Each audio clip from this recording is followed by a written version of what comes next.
Chapter 12 electricity. Electricity metal में, non metal में, semi metal में, इन तीनों में से केवल मेटल में और सेमी मेटल में फ़्लो करती है। आगे एटम के अंदर तीन चीज़ें पाई जाती हैं, इलेक्ट्रॉन, प्रोटॉन, न्यूट्रॉन। तो इलेक्ट्रिसिटी को कंडक्ट कराने के पीछे, जो इलेक्ट्रिसिटी को फ़्लो कराता है, उसके पीछे कारण हमारा इलेक्ट्रॉन होता है। आगे इलेक्ट्रिक करंट या करंट की definition. The amount of charge flow through a particular area in unit time is known as current. इसका मतलब ये है कि किसी एक पर्टिकुलर एरिया से एक सेकेंड में जितना करंट पास करेगा उसको बोलेंगे इलेक्ट्रिक करंट। जैसे में कि ये अगर एक वायर है और ये इसका एरिया है, तो इस एरिया से जितना चार्ज पास करेगा एक सेकेंड के अंदर, उसी को हम लोग बोलेंगे इलेक्ट्रिक करंट। या इसको दूसरी भाषा में बोल सकते हैं, it is the rate of flow of electric charge. आगे इसका फॉर्मूला। करंट, इलेक्ट्रिक करंट को आई से डिनोट करते हैं। ये करंट का फॉर्मूला। करंट का फॉर्मूला होता है I is equal to Q upon में टी। क्यू हमारा चार्ज होता है जिसकी ऐसे यूनिट कूलम होती है, टी हमारा टाइम होता है जिसकी ऐसे यूनिट सेकंड होती है, आई हमारा करंट होता है जिसकी ऐसे यूनिट एम्पियर होती है। एक कूलम के अंदर हमारा 6 × 10⁻18 इलेक्ट्रॉन होता है, मतलब एक कूलम चार्ज के पास इतना इलेक्ट्रॉन होता है। आगे एम मीटर वो डिवाइस है जो इलेक्ट्रिक करंट को मेजर करता है, और ये हमेशा सर्किट में सीरीज़ में कनेक्ट होता है। ये वर्ड आगे काम में आएगा। एम मीटर का काम होता है इलेक्ट्रिक करंट को मेजर करना। एम्पियर के अलावा करंट की दो और छोटी यूनिट होती है, एक को बोलते हैं माइक्रो एम्पियर।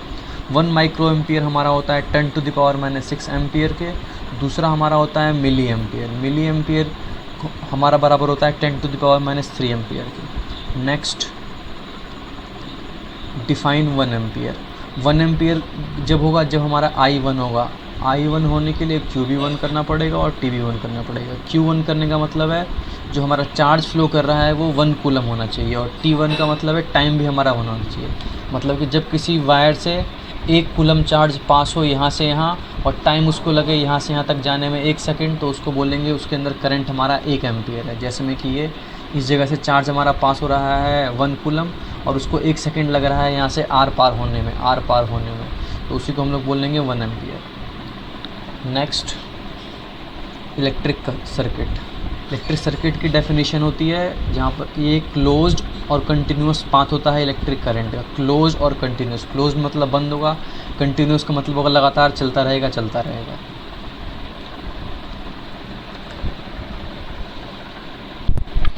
ये हमारा एक सर्किट डायग्राम है जिसके अंदर की बैटरी को ऐसे रिप्रेजेंट करते हैं, ये स्विच को रिप्रेजेंट करते हैं, ये एमीटर को रिप्रेजेंट करते हैं जो करंट को मेजर करता है, ये बल्ब को रिप्रेजेंट कर रहे हैं। करंट हमारा फ्लो करता है पॉजिटिव से नेगेटिव की तरफ। पॉजिटिव टर्मिनल को हम लोग थोड़ा बड़ा बनाते हैं और नेगेटिव टर्मिनल को छोटा बनाते हैं, और करंट फ्लो करता है हमारा पॉजिटिव से नेगेटिव। तो इलेक्ट्रिक करंट की डेफिनेशन के अकॉर्डिंग हमारा करंट जो है वो कंटिन्यूस होना चाहिए, मतलब कि लगातार वो फ्लो करेगा नेगेटिव से पॉजिटिव, नेगेटिव से पॉजिटिव, नेगेटिव से पॉजिटिव। और क्लोज्ड का मतलब ये करंट पॉजिटिव से घूम करके वापस बैटरी के अंदर ही आएगा, मतलब बैटरी से करंट निकल रहा है तो दोबारा बैटरी के अंदर ही आ रहा है। इसका मतलब ये कि एक क्लोज है, जहाँ से जो चीज़ शुरू हो रही है वहीं पे वो ख़त्म हो रही है। इसीलिए इस प्रकार के सर्किट हम लोग बोलते हैं इलेक्ट्रिक सर्किट, जहाँ पर ये करंट फ्लो करता है पॉजिटिव से नेगेटिव की तरफ, और सेम बिल्कुल उसी समय पे इलेक्ट्रॉन फ्लो कर रहा होता है नेगेटिव से पॉजिटिव की तरफ, क्योंकि इलेक्ट्रॉन हमारा नेगेटिव चार्ज होता है। ये जिसमें कि ये हमारा पॉजिटिव टर्मिनल, ये नेगेटिव टर्मिनल। करंट हमारा फ्लो करेगा पॉजिटिव से नेगेटिव की तरफ, और इलेक्ट्रॉन इसका उल्टा फ्लो कर रहा होता है नेगेटिव से पॉजिटिव की तरफ। इसका मतलब ये है कि सर्किट के अंदर जिस समय पे करंट फ्लो कर रहा होगा पॉजिटिव से नेगेटिव की तरफ, सेम उसी समय पे इलेक्ट्रॉन फ्लो करेगा नेगेटिव से पॉजिटिव की तरफ, अपोजिट डायरेक्शन में। ये दोनों काम एक साथ हो रहे होते हैं। जब करंट यहाँ से इधर जाने की कोशिश कर रहा होता है, सेम बिल्कुल उसी समय पे इलेक्ट्रॉन हमारा नेगेटिव से पॉजिटिव की तरफ जाने की कोशिश कर रहा होता है। तो पेपर में कभी कभार 1 नंबर में क्वेश्चन पूछते हैं कि क्या डायरेक्शन होती है इलेक्ट्रिक करंट की इलेक्ट्रॉन के रिस्पेक्ट में। तो इलेक्ट्रॉन के हमेशा उसकी डायरेक्शन अपोजिट होती है, कि जो इलेक्ट्रॉन फ्लो करता है वो हमारा कर रहा होता है नेगेटिव से पॉजिटिव की तरफ, और करंट फ्लो कर रहा होता है पॉजिटिव से नेगेटिव की तरफ। वही मैंने ये डायग्राम में यहाँ समझा रखा है। करंट फ्लो कर रहा है पॉजिटिव से नेगेटिव, इलेक्ट्रॉन फ्लो कर रहा है नेगेटिव से पॉजिटिव, और ये कर रहा था पॉजिटिव से नेगेटिव। अभी ये पहला न्यूमेरिकल एनसीईआरटी का 12.1। इस क्वेश्चन के अंदर करंट गिवन होगा 0.5 एम्पियर, टाइम गिवन है 10 मिनट और मिनट को हम लोगों ने सेकंड में कन्वर्ट करने के लिए 60 से मल्टीप्लाई कर दिया, ये हो जाएगा 600 सेकंड। और चार्ज हमारा निकालना है इसके अंदर, चार्ज मतलब क्यू पूछा है। करंट का हमारा फॉर्मूला होता है I = Q डिवाइड में T, ये मैंने पीछे बताया था। अब वैल्यू पुट कर देता हूँ। I की जगह पर 0.5, Q तो निकालना ही है, T की जगह पर 600, इसको यहाँ से यहाँ मल्टीप्लाई में लेके आ जाऊँगा और Q हमारा निकल जाएगा 300 कूलम। ये याद रखने वाली बात है कि चार्ज की ऐसा यूनिट होती है कूलम, C मतलब होता है कूलम। अब नेक्स्ट टर्म, ये बहुत ही इंपॉर्टेंट टर्म है, इसको बोलते हैं पोटेंशियल डिफरेंस। पोटेंशियल का मतलब ये होता है एनर्जी और डिफरेंस का मतलब होता है अंतर। तो पोटेंशियल डिफरेंस की शुद्ध हिंदी बनेगी एनर्जी का जो अंतर होता है उसी हम लोग बोलते हैं पोटेंशियल डिफरेंस। और यहाँ पर इस पोटेंशियल डिफरेंस, तो पोटेंशियल डिफरेंस इलेक्ट्रिसिटी के रिस्पेक्ट में समझने के लिए ये इसको एक वायर कंसिडर कर लो और ये हमारा इस जगह पे, इस जगह से हमको चार्ज को यहाँ पे लेके जाना है। तो चार्ज को, किसी भी 1 कूलम चार्ज को वायर के इस एंड से वायर के इस एंड तक ले जाने में हमें जितना भी वर्क डन करना पड़ेगा उसे ही बोलेंगे पोटेंशियल डिफरेंस। जिसमें कि 1 कूलम चार्ज यहाँ पे मौजूद है 1C, इस चार्ज को मुझे यहाँ से होते हुए यहाँ तक लेके जाना है। तो यहाँ से लेकर के 1 कूलम चार्ज को यहाँ से यहाँ तक ले जाने में, यहाँ से होते हुए यहाँ तक ले जाने में जितना भी वर्क डन करना पड़ेगा उसी को हम लोग बोलेंगे पोटेंशियल डिफरेंस।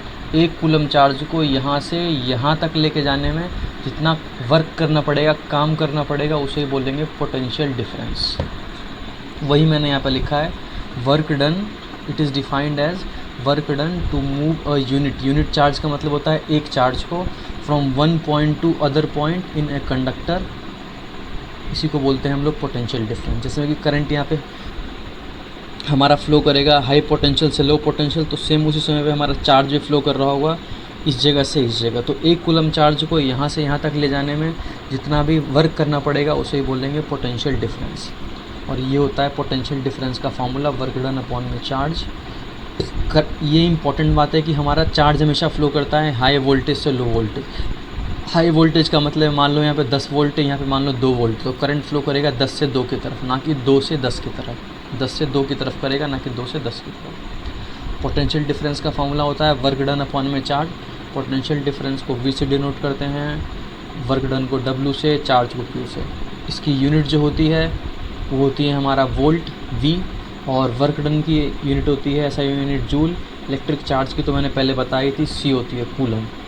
आगे अब इसी फॉर्मूले के अंदर 1 वोल्ट कब निकलेगा, तो वही मैंने ये डेफिनेशन समझा रखा है, डिफाइन 1 वोल्ट। पहले मैं रीड कर देता हूँ। When 1 joule of work is done to move a charge of 1 coulomb from 1 point to other point in a conductor, it is known as volt. इसको मैं हिंदी में समझाता हूँ। 1 कूलम चार्ज को यहाँ से लेकर के यहाँ तक ले जाने में, 1 कूलम चार्ज को यहाँ से लेते हुए यहाँ तक ले जाने में, अगर मैं 1 जूल यूनिट यूज़ कर रहा हूँ, 1 जूल वर्क कर रहा हूँ मैं यहाँ से लेकर के यहाँ तक एक चार्ज को ले जाने में, एक सिंगल कूलम चार्ज को, तो उसी को बोलेंगे 1 पोटेंशियल डिफरेंस, उसका 1 वोल्टेज है। वही मैंने लिखा है कि 1 जूल मैंने यूज़ किया है वर्क का 1 कूलम चार्ज को एक जगह से दूसरी जगह तक ले जाने में, इसी को बोलते हैं 1 वोल्ट। क्योंकि हमारा इस फॉर्मूले के अंदर जब W1 होगा, Q1 होगा, जब भी जाकर के V1 निकलेगा। वही मैंने ये लिखा है यहाँ पे और वही समझाया है। आगे which device is used to measure potential difference and in which way series or parallel to the circuit। कहा गया है पोटेंशियल डिफरेंस को नापने के लिए किस डिवाइस का यूज़ करते हैं और इसको कैसे लगाते हैं सर्किट में, सीरीज़ या पैरेलल। ये टर्म मैं बाद के लेक्चर्स में समझाऊंगा। तो डिवाइस हमारा जो पोटेंशियल डिफरेंस को मेजर करता है उसका नाम होता है वोल्ट मीटर, और ये लगाया जाता है हमेशा पैरेलल के अंदर। ये अभी टर्म याद कर लो, आगे मैं बता दूंगा क्यों लगाते हैं पैरेलल में और पैरेलल का मतलब क्या होता है।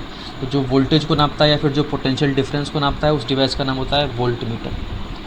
अभी एग्जाम्पल इसी पर्टिकुलर फॉर्मूले के ऊपर, एग्जाम्पल नंबर 12.2। क्वेश्चन हमें गिवन है Q = 2C। Q हमारा चार्ज है, पोटेंशियल डिफरेंस को हम लोग डिनोट V से करते हैं, तो V गिवन है 12 वोल्ट और फार्मूला होता है V = W/Q। तो मैंने V पुट कर दिया 12 और Q पुट कर दिया 2, और यहाँ से हमारा ये सॉल्व होकर के वर्क डन जो होगा वो निकल जाएगा 24 जूल। ये अगला क्वेश्चन पेज नंबर 202 पे है। यहाँ पे हमसे एनर्जी पूछी गई है, तो एनर्जी और वर्क डन दोनों सेम ही चीज़ होती है, तो वही निकालना है यहाँ पे। क्यों हमें गिवन होगा क्वेश्चन के अंदर पर यूनिट चार्ज लिखा होगा, पर यूनिट चार्ज, तो पर यूनिट का मतलब होता है 1 चार्ज की बात कर रहे हैं। और पोटेंशियल डिफरेंस क्वेश्चन में गिवन होगा 6 वोल्ट, तो मैं फॉर्मूला यूज़ करूँगा V = W/Q। V गिवन है 6, W तो हमें निकालना ही है, मतलब क्योंकि W हमारी एनर्जी है और हमारा Q हो जाएगा 1। इसको सॉल्व करेंगे बाय क्रॉस मल्टीप्लाई करके, तो वर्क डन या फिर जो एनर्जी होगी वो 6 वोल्ट निकल जाएगी।